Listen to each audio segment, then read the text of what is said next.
So just to recap, we just began chapter 6. If chapter 5 spoke about the godly soul and all of its garments, and the way to connect to God is through Torah and mitzvot, chapter 6 now speaks of the other side. And the other side, what's called Sitra Achra, really refers to the side of evil.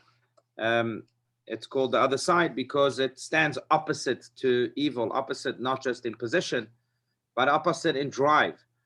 We spoke about how sometimes it's also necessary for the evil or the other side to exist in order to give to bolster the good side, the side of holiness, or what's called in Kabbalah Sitra de Kedusha, the side of holiness.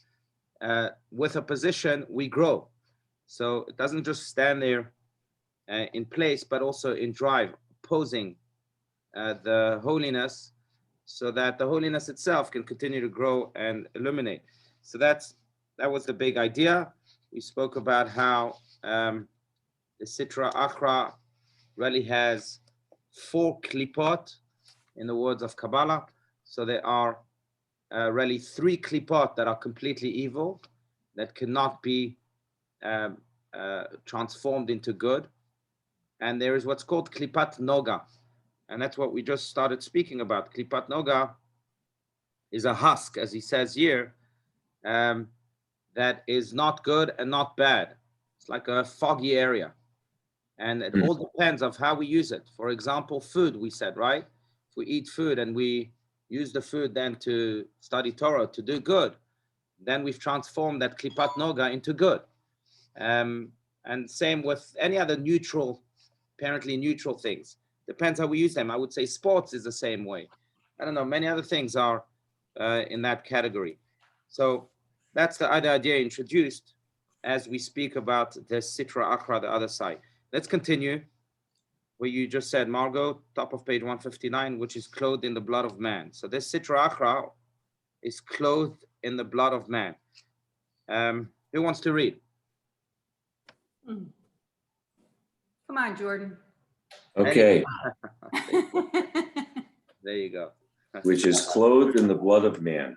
Yeah. As we discussed in chapter 1, the animal enclothes itself in the blood in order to animate the body.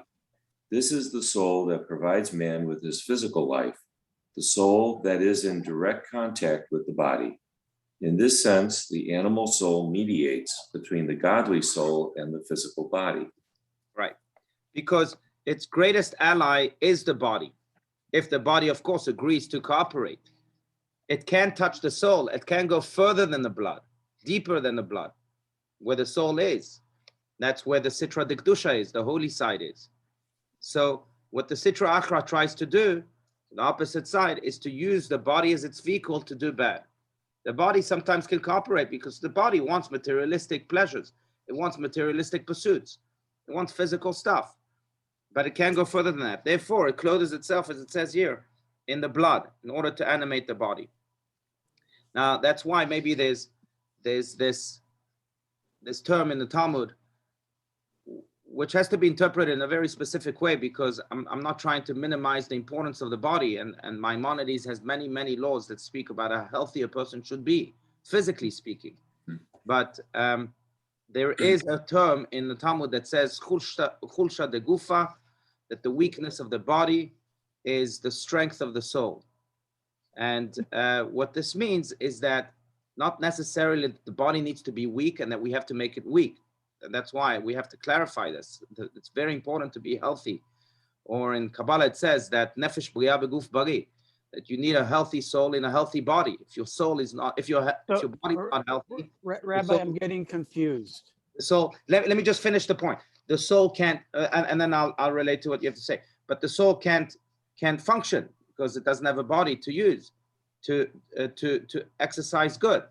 But what it is saying, what this Talmudic term is saying, that the weakness of the body is the strength of the soul, is that the body is not necessarily weak, but the one in control is the soul. The soul is the strong one here. The body is used as a vehicle by the soul. That's what this term is saying. And this is more or less, I think, what the Tanya is referring to here, that yes, the other side has control over our body, sometimes wants to use our body in order to activate itself. But let's remember who should be in the driver's seat, and that's the soul. And that's the big idea here. But what did you want to say, Ronnie? Rabbi, what's very confusing to me Yeah. is that we have an animal soul and a godly soul. And you keep on using the term soul. And I don't know which soul you're referring to. It's a good question. Let me No, it's clarify. not a good That's point. right. It's a very important point Yeah, to yeah. distinguish that there are two souls. That's right. So I wish I could use the Hebrew term because then it would be much clearer. But I just don't know what the exact translation would be in English to the word nefesh. See, the animal soul as what's called a nefesh. The divine soul has what's called a neshama. Now, these are two different terms in Hebrew. In English, unfortunately, they translated as souls, both. Nefesh is a soul, neshama is also a soul, but it relates really to two different forces within us. Nefesh really is that soul enclosed in the body or in the blood of the body, as Abashtan says here. It's maybe more of a spirit. Maybe that's a better translation. The soul that is neshama, that relates to the godly soul, is really something that's way beyond the body, something that's entirely divine, or as the Tanya puts it in the first chapter, chelek Eloka mimal mamash, that it's a part of God, truly a part of God, mamash, or veritably a part of God. So it has nothing to do with the body. It's God Himself. So I know that, and I'm happy you mentioning this, because when we speak of the animal soul, we're not speaking about that part of God. We're speaking about the spirit of the body, what makes the body go on. But there's much more to us than that spirit, that animal soul, and that's the divine soul, which is a part of God. 5 o'clock in the evening. Her time, my time. Her time. Yeah. So can I ask one more question? Sure, go for it. Yeah. So the animal soul, and this is a question, I'm making a statement, but it's a question. Okay.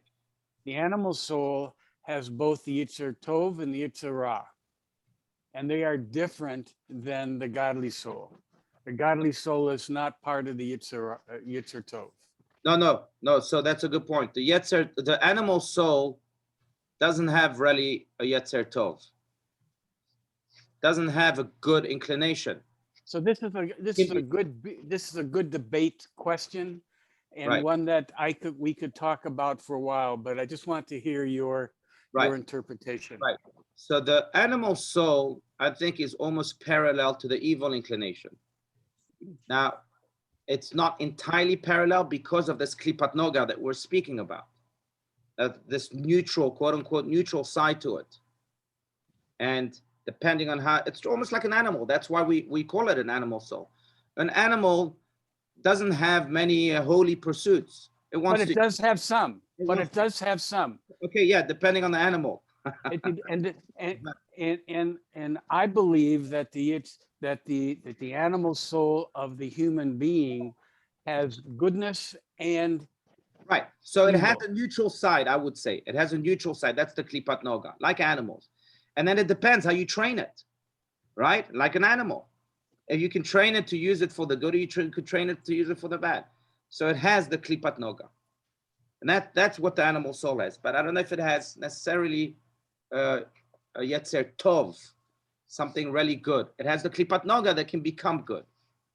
The Rabbi, is entirely good. Yes. other cultures also have different concepts of what the soul is. Aristotle's concept, he believed in the soul. His concept was that there's an upper part and a lower part. Right. Which, you could interpret it in different ways. Right. The Muslims believe you have a Yetzer Tov on one shoulder and a Yetzer Ra on the other shoulder, whispering in your ear, telling you different things. So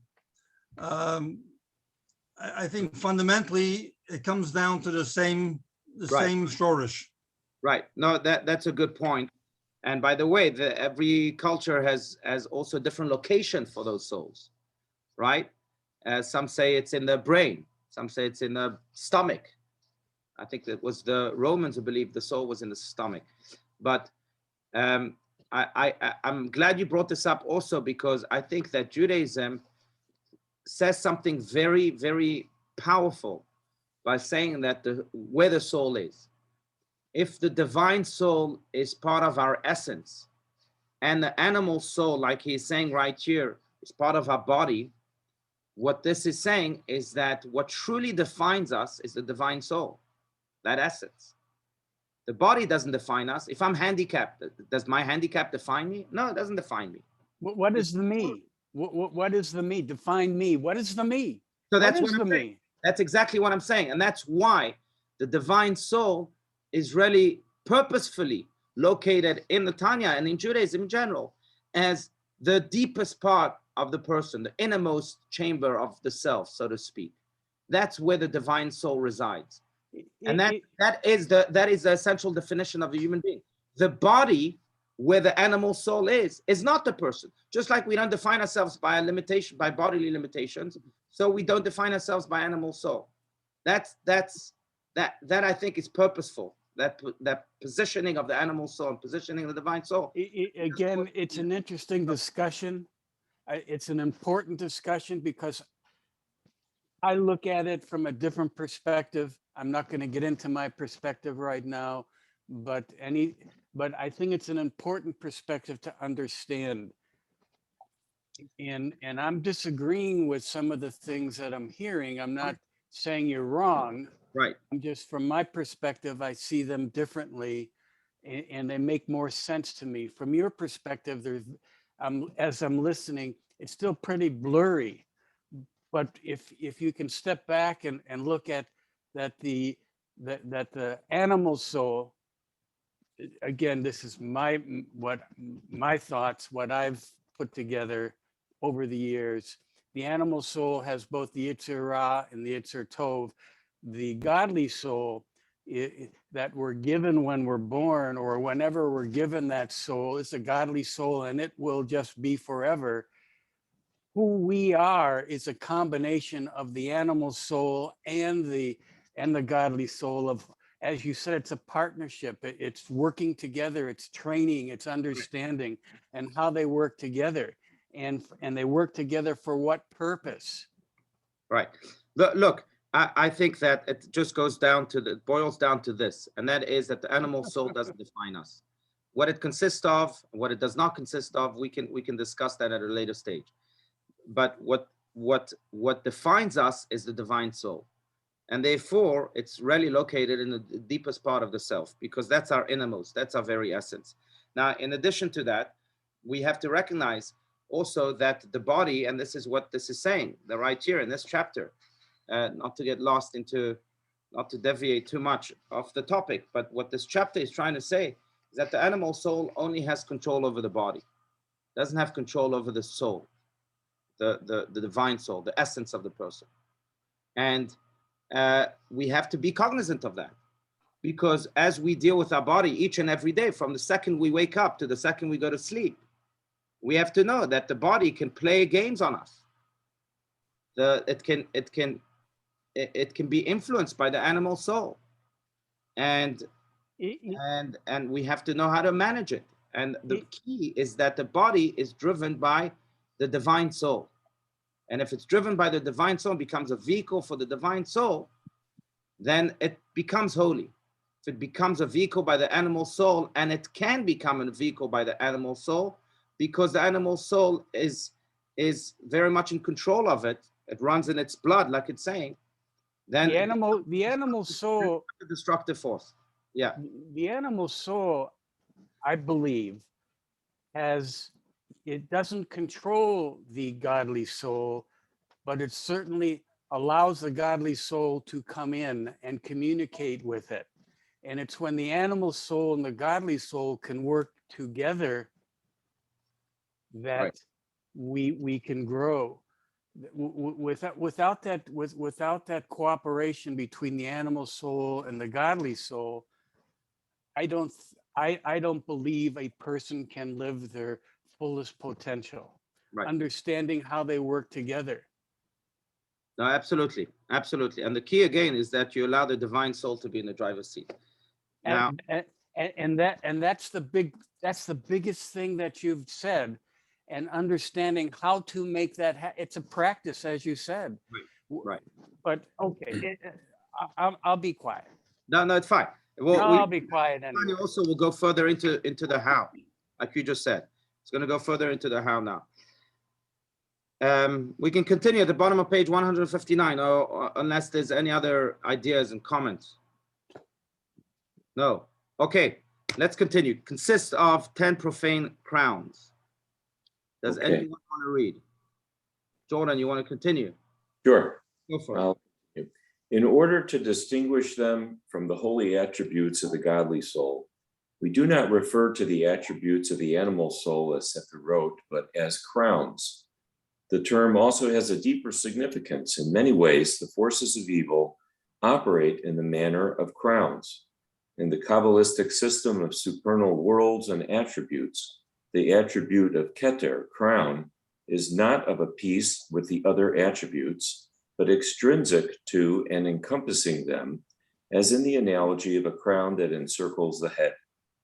By the same token, the forces of evil do not operate in a manner of internalization and integration, but as influences from without.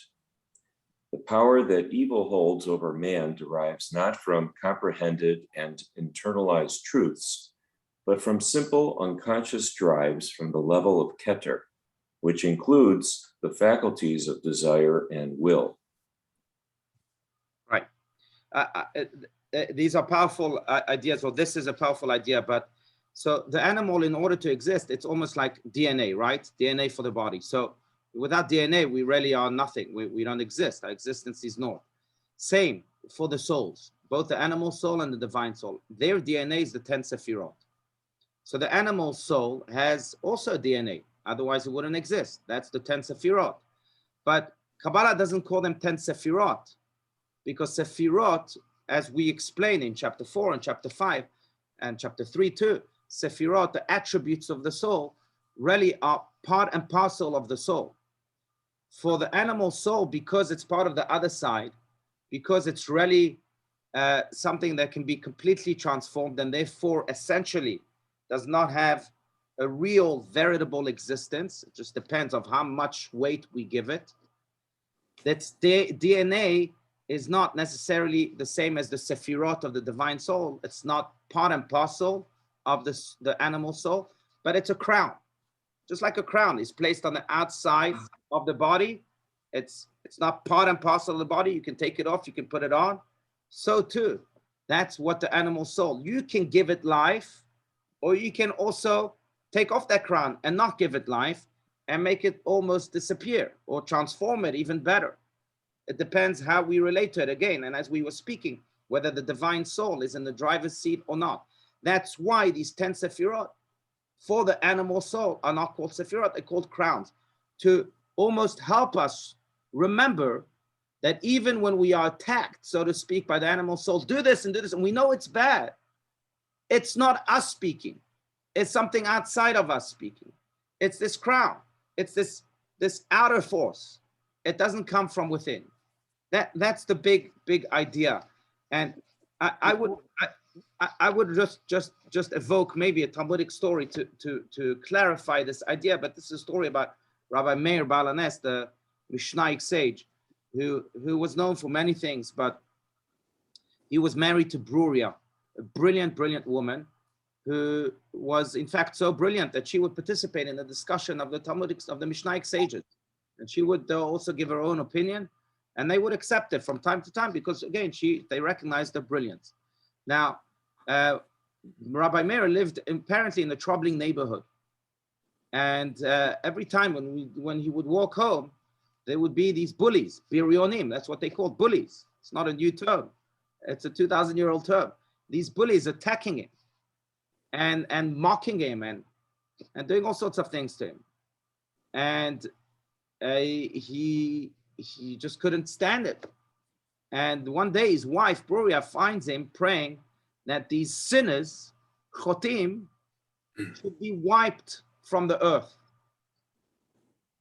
Bruria, who was brilliant, says, I don't understand you, Rabbi Meir, my husband. The verse in the book of Psalms, I believe it's in Psalm 102 or 103, says, Yitamu chataim min haaretz, that we should pray that sins should be wiped from the earth, not sinners. It doesn't say chotim min haaretz, it says chataim min haaretz. How can you be praying that the sinners should be wiped from the earth? Pray that their sins should be wiped from the earth, not themselves. And Rabbi Meir told his wife, you know what, you're right. And he prayed that Titamu chataim min haaretz, as the verse is, that their sins should be wiped from the earth. They did the teshuvah, and there were no bullies in his neighborhood anymore because those bullies stopped being bullies. Now, what Brura is saying on a deeper level is that we can't pray for sinners to be wiped from the earth because we can't define people as sinners. The sins that they execute are not them. They're the crowns, the outside forces, but they're not part and parcel of them. What is part and parcel of them is this divine essence or the divine soul. So don't pray for them to go because they have this divine soul. That's their essence. Pray for the outside forces, those crowns, to go away. And that's what he did, and it worked. Now, in a way, again, this is what this is saying, that the animal soul has sefirot, but it's, again, derives its strength, its nourishment from some outside force. And that's why, by the way, again, in general, the evil is called the other side. It doesn't stand on the same side as holiness. It's not part of holiness. It's just the other side. Interestingly enough, it just comes to mind, Rabbi Meir, we just used this example. Rabbi Meir had a teacher, and we have spoken about him, named Elisha ben Abuya. Elisha ben Abuya is one of the most infamous characteristic in the Mishnah and the Talmud because he went to study the secrets of the Torah, the deepest mystical secrets of the Torah, along with 3 other sages. And he was so struck and so confused that he became a heretic. And from that point on, the sages rejected him, except for Rabbi Meir. But the sages called him, when he became a heretic, they didn't call him by his name anymore. They called him Acher, which also means the other, almost like this other side. Maybe what they were trying to say is that the Elisha ben Abuya that became a heretic is not the real Elisha ben Abuya. He just became someone else. We still believe in Elisha ben Abuya. Now, they still rejected him, but Rabbi Meir really believed in action, in the real Elisha ben Abuya.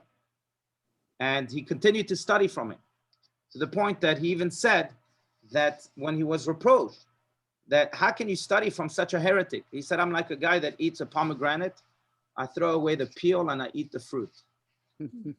But recognizing again that it's the other side. It's a peel. It's a crown in these words. It's not part and parcel of the person. It's part and parcel of the person is this divine soul. That's why, again, they called crowns. Now, just one more note, and then I'm happy to hear other ideas and comments. But one more note regarding these crowns. I think that just like a crown, I think this analogy, it's more than an analogy, this Kabbalistic idea that the animal soul has crowns, just like a crown. In Hebrew, the word for crown is keter. Now, keter in Hebrew really can mean something else. Keter in Hebrew can also mean, it comes from the word, we even use it, I think, in modern Hebrew. You say machtir, which can also mean to crush. I don't know if that's the right translation, but to superimpose. Maybe that's a better translation. And so a crown is superimposed on you. Maybe that's the simplistic meaning. But in this context, what this really means is that sometimes this animal soul superimposes itself on you, forces itself on you. That's a better word, forces. And we have to recognize that it's not part of our natural state. Our default setting, so to speak, is to be divine. the evil forces or the animalistic instincts that we have are not part and parcel of us. We're much greater than that. It's like Rabbi Stein says, we have to recognize that we are not human beings sometimes experiencing spiritual experiences, such as in prayer or in study and doing a mitzvah. We are spiritual beings experiencing a human experience, in human experiences. And in essence, we're spiritual beings, and any type of animalistic inclination is being really forced on us, superimposed. It's not us. So that's the deeper meaning of keter. It's not just referring to something from the outside, but it's something that's almost forced, shoved down our throat. I'd And like to make a couple of comments, if I may. yes, please, William. About Abuya, Yes. when he became a heretic, there's two versions of it. One was he went into the Pardes with Rabbi Akiva and two others, and he came out a heretic. Right. But the other version is that he's, you know, it says if a son honors his parents, then he'll live a long life. And Right. he saw this boy who listened to his father. He went up to get eggs from a nest, and he fell down and he died. Right. And he was so distraught that how could an innocent who honored his father and did everything, how could he die? So, you know, these are difficult questions. Yeah. And the other comment I want to make about Rabbi Meir, according to Rashi, because it's an interpretation, it's not in the Talmud, he claims that Rabbi Meir wasn't very good to his wife. I don't know about that. And that caused, you know, where he said that women don't really have the intellect of a man. And to prove it to her, he had a student seduce his wife. And in the end, she committed suicide. That was the Rashi's interpretation. Right. So yeah, that's not as clear as it seems to be. Never is. For the other parts of the Talmud that speak of other nuances to that story. But you're right. You're right. Look, they not every marriage is 100% is always smooth sailing, as people who are married know. Sometimes you have conflicts, and sometimes those conflicts are greater than others. So fine, but it doesn't mean that people have good treasures to share with the world. I think that itamu chataim is a beautiful idea. But I understand. Thank you for the clarification. I do want to say something about Elisha ben Abuya. You're right. Witnessing not just a son. There were two mitzvahs there. There are two mitzvahs in which God says that you should perform them and that you'll be rewarded with lengthy days. One is to respect your parents. The other one is to send away the mother bird and take her eggs. And he was performing both of these mitzvahs, this little boy. And he died. He fell off the ladder and he died. And that's when Elisha ben Abuya, you're right, said, how could that be? Both of these mitzvahs promise you lengthy days. And the boy died. By the way, I'm moved that you are mentioning this, because yesterday in Shul I was speaking about the Surfside tragedy, the building collapse in Miami, Florida. And this couple that was visiting from Alabama came to me and said to me, you know, we have a friend that was in the building. I said, really? Gary Cohen. And they told me that his story was that he came for the night, just for the night. And he stayed that night, that fateful night in the building. Why did he come to Miami? I think from Atlanta, to visit his elderly mother. And that story that you just came to mind, and it comes to mind here again now. But he was fulfilling the mitzvah of his mother, and the mitzvah in which we are promised lengthy days. And who knows what happened to him? We can still believe in miracles, but the building collapsed that night. Doesn't make sense. And there's no answer to this. I don't care if people can come up with all sorts of ideas and answers, but it's impossible to understand these things. Yeah. Yes, Ronnie. The godly soul and the animal soul. Can you talk about Adam and Eve's?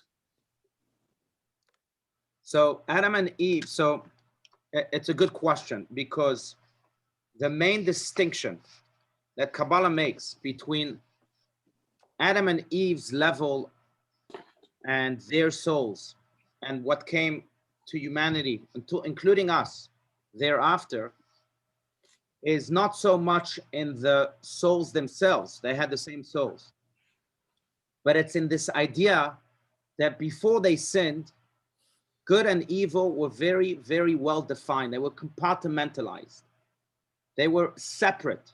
Good was good, evil was evil. And therefore they were told in the Garden of Eden, this don't touch, that's evil. This do, that's good. And they were wired to do good because it was very well defined. They themselves were very well defined. And that's it. Now, once they sinned, good and evil were mixed. There was a big mishmash of confusion in the world until today. In every good, there's a little bit of evil. In every evil, there's a little bit of good. And in a way, our duty is to recreate the structure, the clarity that existed in the Garden of Eden, to extract good from evil and to separate evil from good, so that the world itself can, again, have these clear directions and can live in a good, peaceful, and harmonized way.